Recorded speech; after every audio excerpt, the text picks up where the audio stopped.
Madam President. Senator from Vermont. Madam President, I appreciate what my colleagues from Maryland have said, and I totally agree with them. We should be voting on matters that create jobs and put people back to work in the United States and take care of our problems here in the United States. Then we can talk about voting on matters for helping foreign countries. But right now, we ought to be taking care of Americans first and foremost. And you know, President Trump is right about one thing. There is a crisis in America, and I want the president to know I agree with him. But I would note it's not the fictitious hordes of illegal immigrants crashing against our southern border. That's nothing more than the imaginary invasion of a president obsessed with constructing a wasteful monument to himself.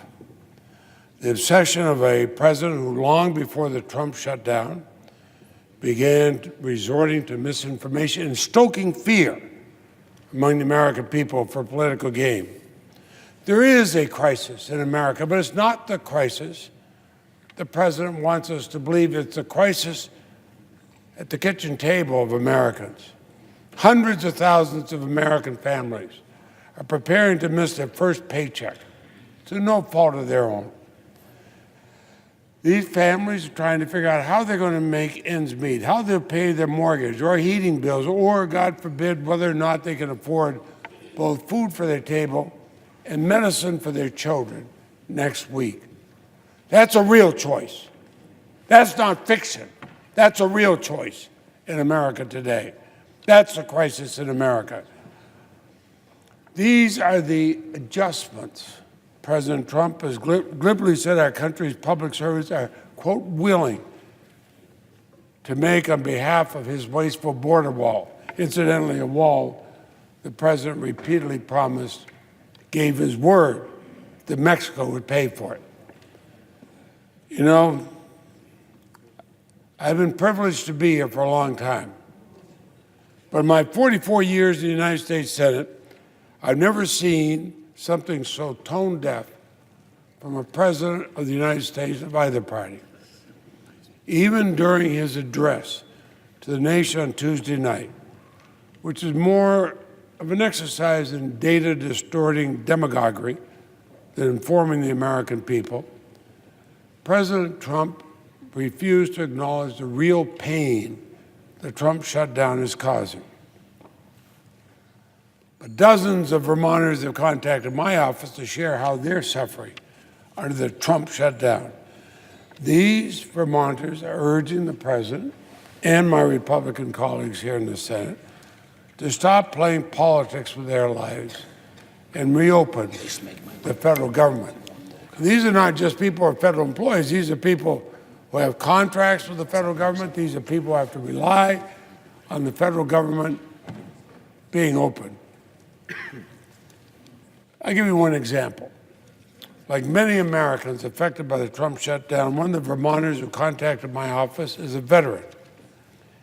He spent more than 2 decades serving his country in the Navy.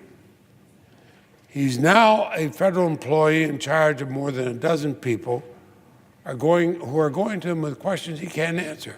He writes, "I've run out of words to tell the 15 employees who work for me when asked how they're supposed to provide food, heat, and electricity for their families here in Vermont." Now keep in mind, the weather in Vermont is projected to drop well below zero this weekend, with enough snow that would close down this area very quickly. But this veteran continues. This Navy veteran continues. We are real people with real families, real bills. Creditors do not understand, as the president claimed they would. They want their money. Now, try to explain to the bank why you can't pay your mortgage this month. Tell the bank, well, the president of the United States is throwing a tantrum and he's holding my paycheck hostage. Try explaining that to the bank. Try explaining that to your children. Another Vermonter wrote to me expressing concern for his 88-year-old aunt. She recently moved between nursing homes to be closer to the family. Because the phones at the Treasury Department are going unanswered, approval for the transfer of his aunt's benefits from one facility to another have been delayed. Now, thankfully, we heard that the transfer has been approved just this morning, but that doesn't detract from the uncertainty and anxiety caused for this family. And I would say parenthetically that in true Vermont fashion, her new home was allowing her to stay, but we in Washington sort out this mess caused by President Trump.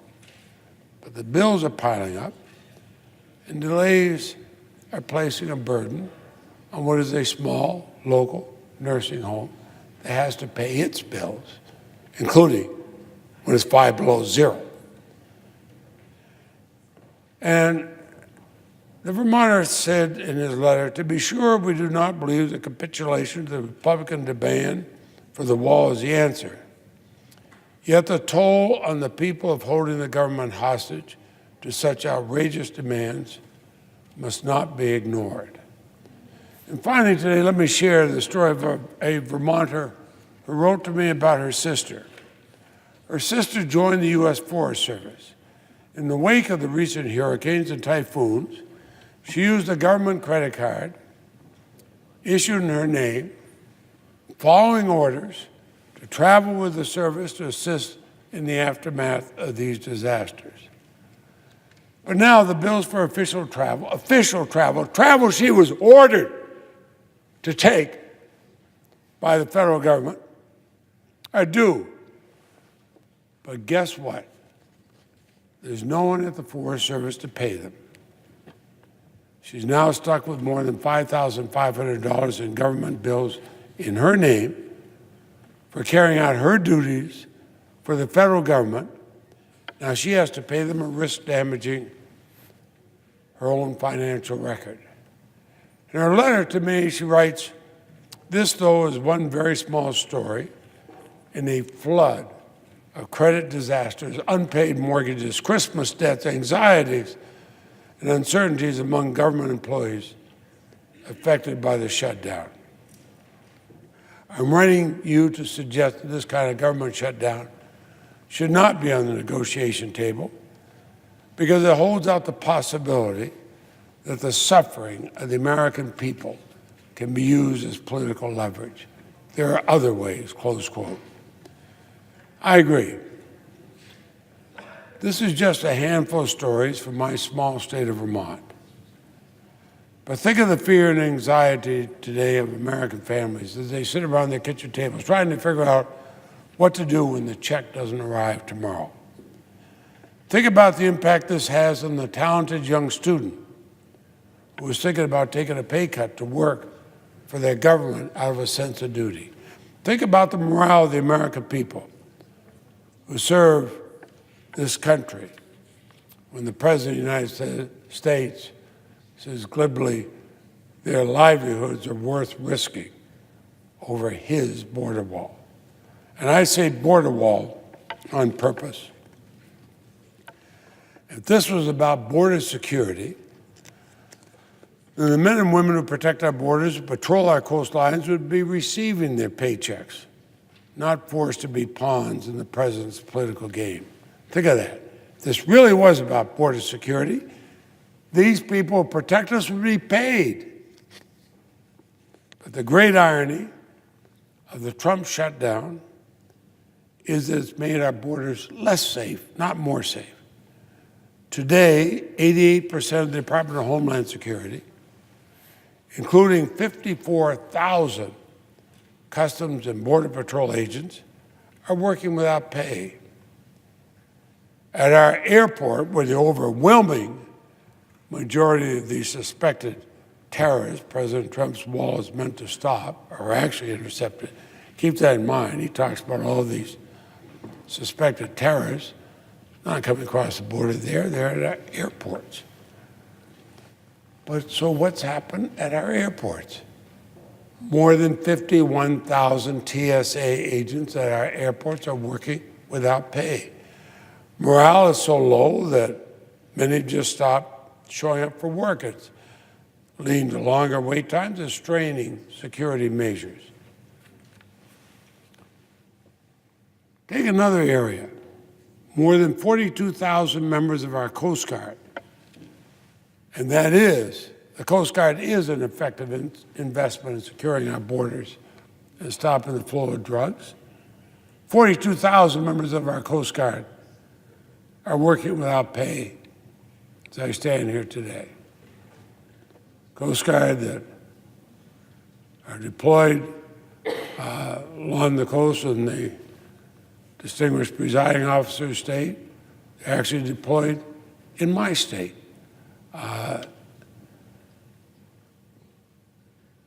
And what does President Trump say to all this? Nothing.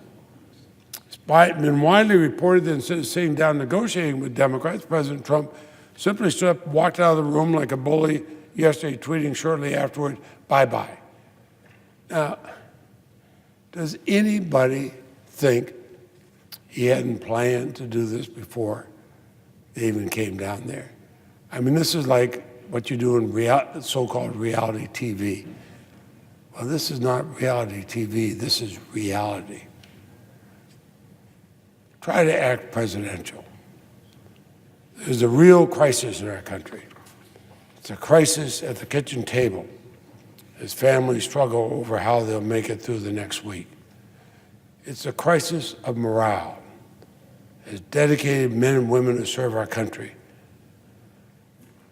debate stopping serving our country and leaving instead for a career that can't be used as a political pawn. It's a crisis of confidence in the young men and women doubting a career in public service. And it is the crisis of leadership when the president simply walks away so he can make another tweet.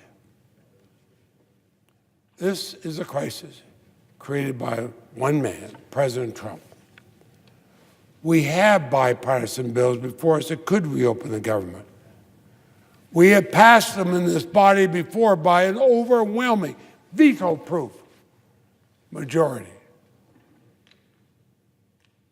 Well, I would call upon our Republican leader to bring up these bipartisan bills, reopen the government. It's time for Republicans and Democrats to join together to tell the president to put a stop to the self-inflicted wound on this great country. And he needs to hear it from both Democrats and Republicans. I implore Leader McConnell, bring up H.R. 21 and H.S. Res 1. Send them to the president. Send them to the president. Show the rest of the world the United States is a great country. It can act like a great country, not act like a pawn in a temper tantrum. Mr. President, I yield the floor.